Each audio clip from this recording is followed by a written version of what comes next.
Good morning everyone. Today we're going to be talking about the operation report segment, which I cut out from yesterday's video, mainly because yesterday's video was very long already and I didn't want to stretch it out to like a 40-minute video, so I cut it up into two segments. But the operation report was actually the developers answering a lot of our burning questions, which was really nice that we got a lot of confirmation from the developers that hey, they messed up a lot of things, they're trying to fix it, and this is what they're planning to do in the future. And it was just really nice to hear directly from the developers. So in today's video, we're going to be covering all of that information. But before we begin the video, if you're new to the channel, I'm trying to hit 50,000 subs before the end of the year. If we manage to do that, I will shave my head bald. Anyway, without further ado, let's begin the video.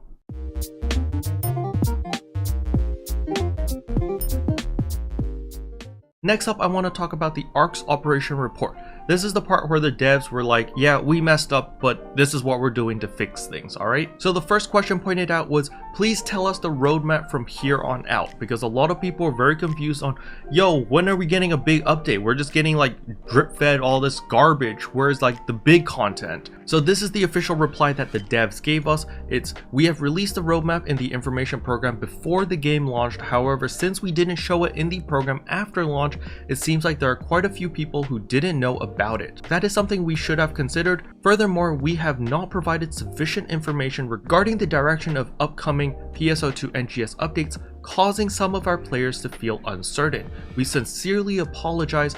There is one major update approximately every 6 months in NGS. During these updates, large fields called regions and new stories set in these regions are added. The next major update is scheduled for December. A new region as big as Alio will be released alongside with chapter 2 of the story.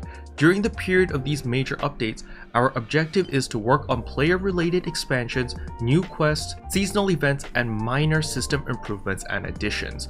So the TLDR here is every 6 months we get another big region as big as Alio right now. So that is 4 exploration zones, 3 combat zones, a bunch of cocoons, new rarity types, and probably like new minerals and vegetables and stuff like that, right? So that happens every 6 months. So in December, we get the new desert region. They showed off a little trailer about it. It looks fantastic. It looks fabulous. However, in between the 6 months, what are they going to be doing? So every 1 to 2 months, they will be releasing mini updates. We get player-related expansions such as new classes, new quests like urgent quests, and we get seasonal events. So, you know, the whole anniversary, the autumn event, and now the October event.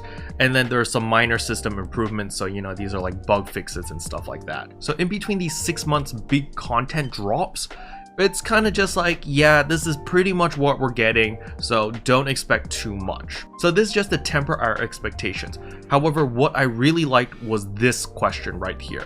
There is not a lot of playable content. Please update it more frequently like you did with PSO2. So for those who don't know, base PSO2 had 8 years of content jammed into 1 year. So we had updates every 2 weeks. We had really big updates every 2 weeks.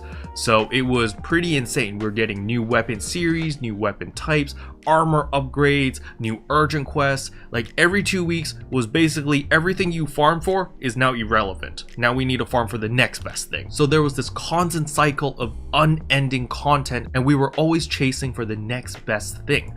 However, in NGS, obviously we don't have 8 years of content to jam in because they didn't make that much content yet.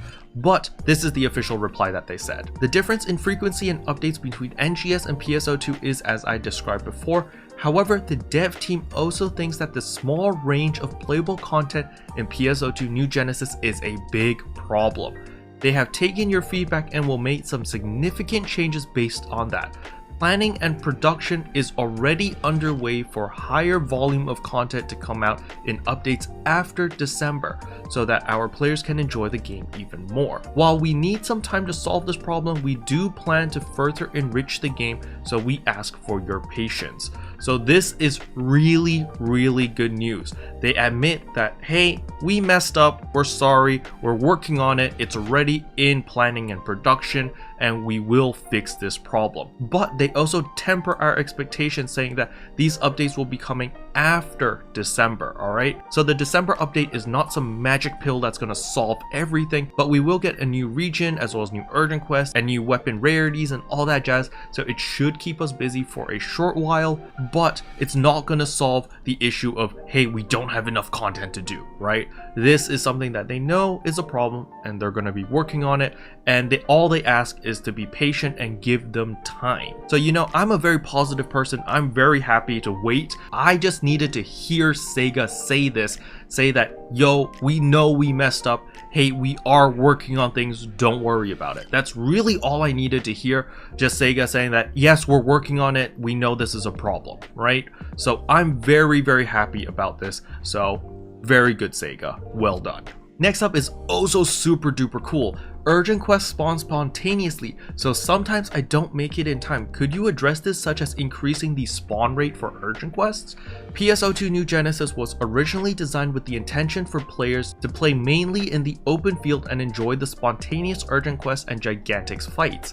However, we have received a lot of feedback that it is inconvenient for players whose gaming time is limited, and that is true. Therefore, to test the change in objectives, there will be a campaign where urgent quests are announced ahead of time by 1 week starting tomorrow. So that is today for us. Additionally, when new urgent quests or expansions to current urgent quests are released in the future, they will randomly occur at a higher rate for about a week after release. We will decide how to move forward in the future based on the response to this as well. So the TLDR for this is basically they're bringing schedules back. So if we go to the NGS official website, you can see that they have already posted the schedules for the urgent quest. So pre-announced urgent quest mining rig defense alio event schedule. They have already posted all the times from October 6th all the way until October 11, and all of these times are in PDT. However, in order to convert it into EST, simply add 3 hours, so 8 AM, 3 PM, so forth and so on. And to convert it into my time zone, you simply take EST and then just flip the AMs to PMs or the PMs to AMs, and boom, you're done. Now, I would like to see the schedule updated into a Google document, just like how they did it in base PSO2, where it just automatically converted into your local time. I'm sure they're gonna work on this, or if they don't, well, you know, that's a suggestion that changing it into a Google thing is going to be a lot easier, but I know for a fact that there are people in the community that are going to do it for them anyway. But it would be nice to see Sega just take that extra step and make this a little bit easier to read for those who are not very good at converting time zones, because, you know, time zones are complicated. We got daylight savings and all that jazz. It's just easier to just use Google, make everything simple for you. Okay, the next point is also super duper nice. It's, I have a weapon / armor I like, but I won't enhance it until there is a drop with a preset skill. Are there any plans to implement a transfer function? So this is the Fixa system. So, you know, let's say that you have an evil coat weapon that's really, really nice, but you're like, oh, it doesn't have a Fixa. I don't want to upgrade it and waste all these resources, get it to plus 40 and put all these expensive augments, because what if I get a Fixa 5 drop or a Fixa 3 drop or something in the future? Well, the dev team has a plan to implement a preset skill transfer function for weapons with the same name in a future update. The color variant weapons introduced earlier will also be treated the same as the original color weapons of the same name. Therefore, there is no need to wait until you get a color variant weapon or until you get a drop with preset skills to enhance your weapons. Additionally, they said that they're also considering implementing it for multi-weapons. However, they will be rolling out these functions in stages, so the support for multi-weapons might not be available until a later date. So the TLDR here is, yo, you have a weapon or armor that you really like, upgrade it. You're fine. If you get a Fixa 5 or Fixa 3 or whatever, an upgrade, you can transfer it in the future. So this is really, really good news.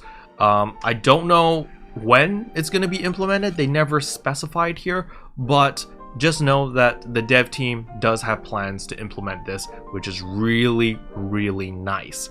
Now on top of that, the color variants as well. So let's say you have the flamel weapons, which is like the event weapons, and you have the red flame, but you're like, oh, I really want the blue flame, but this red flame one has a Fixa 5 attack.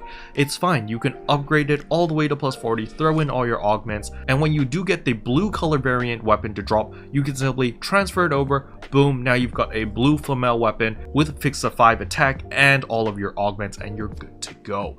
This is really good news. I really love this. The next question they answered was, some nice players tell others via weak bullet, but it would be nice if gathering materials such as minerals and vegetables were easier to find.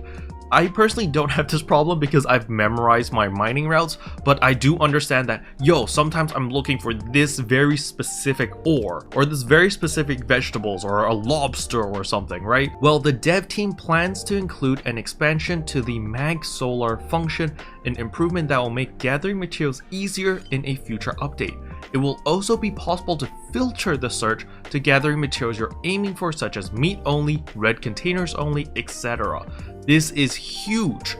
Being able to just sort out, let's say that, I only want crisp alio meat because I need it for my recipes. Well, now you can set the filter, so only look for animals that drop that specific meat so that you can target farm specific things. Really, really nice. And the red containers too. This would be really nice, especially with the new region coming out. I'm almost 100% sure there's going to be more red containers. So really, really good stuff.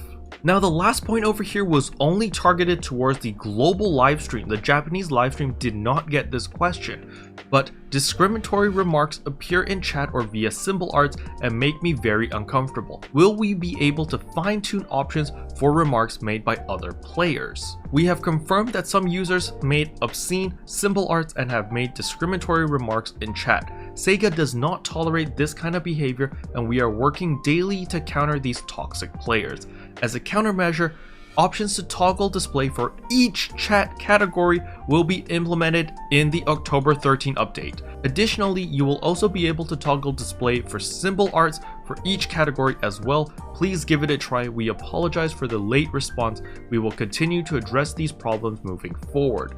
This is so good, especially being able to toggle display for each chat category. Just being able to turn off all chat, or at least hide the bubbles of all chat, that is huge. That is a very, very big deal for me, because sometimes recording in an area, I had to find a block that's not populated, blah, blah, blah. It's really, really troublesome because other people are having a good time. I'm not here to crash their party. Let them type in all chat. Let me just hide the bubbles, and boom, I can make my videos in peace and I can stream, blah, blah, blah. Everything is very, very easy. Special thanks to all the members for supporting the channel. It really means a lot to me. Thank you again. And that's all I wanted to cover in today's video. Hopefully you guys found it helpful. If you did, I would appreciate a like and a subscribe, and I'll see you guys in tomorrow's video. Bye! What can I say except you're welcome, for the heals, the boosts, the rest.